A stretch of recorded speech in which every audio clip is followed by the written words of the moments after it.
اوعوا ترموا بكر الكرتون اللي بيتبقى من رول المناديل بتاع التويلت. فيه استخدامات كتير جدا ممكن نستخدمها وهنشوفها مع بعض النهارده. بس ما تنسوش تعملوا لايك وتشتركوا في القناه وتفعلوا الجرس علشان يوصل لكم كل جديد. يلا نبتدي.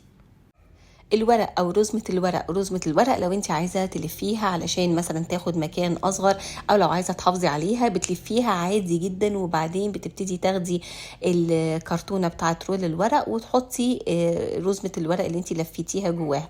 هتلاقوها خدت مكان صغير جدا جدا. ممكن بتلفي بقى كذا رزمه وبتحطيهم جنب بعض كده جوه الدرج، بيحافظ عليها بشكل رهيب. تاني حاجه السكينه. احيانا لما بنيجي نحط سكاكين في الدرج بنكون خايفين ان هي تعورنا، يعني لما بتساب كده من غير كفر بتعورنا، فاحنا ممكن نعمل لها كفر بشكل سهل قوي قوي. انت بتجيبي الكرتونه بتاعت رول الورق وتقطعيها بقى على حسب حجم السكينه اللي عندك.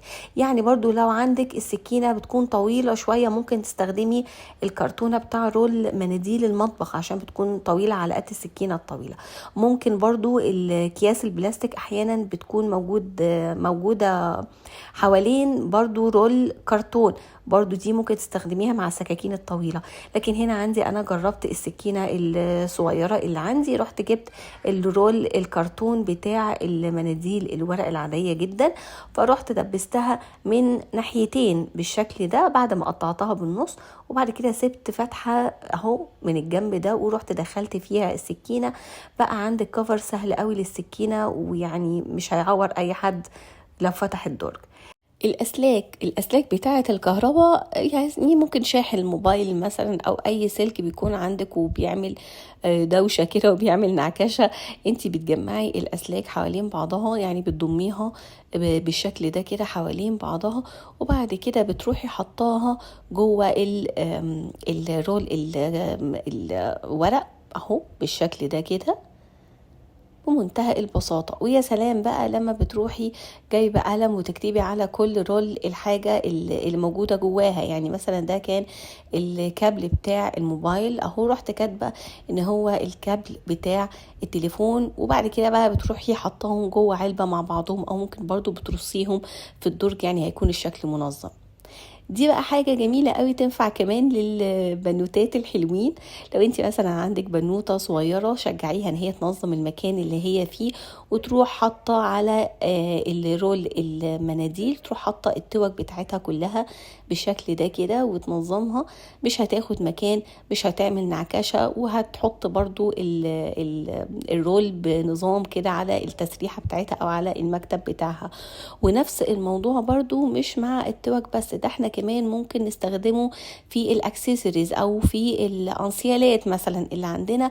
انا عندي هنا انسيالات كتيرة قوي، بدل ما احطها بشكل منعكش بروح حطاها مثلا على اهو بالشكل ده على الرول المناديل الورق، وبتدي يعني كمان شكل حلو قوي، بتعمل اجواء كده مبهجة على التسريحة بتاعتك اهو.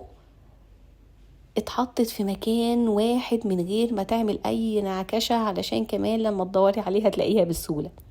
دي بقى اخر حاجة والتركاية الحلوة قوي اللي اكيد هتعجبكم كلكم، ازاي تقدري ان انتي تعملي من رول المناديل حامل للموبايل. تقدري تعملي منه حامل للموبايل.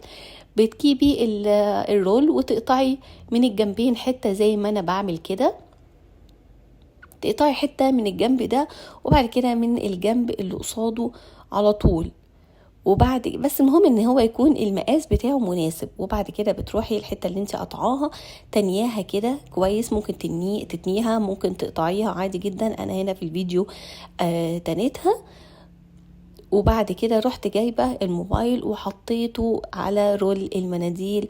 وانت بقى واقفه في المطبخ عايزه تتفرجي على الموبايل وانت بتعملي اي حاجه وعايزه تتفرجي على اي فيديو في الموبايل، فده ستاند حلو قوي للموبايل. جربوه، ما تنسوش تشتركوا في القناه وتفعلوا الجرس.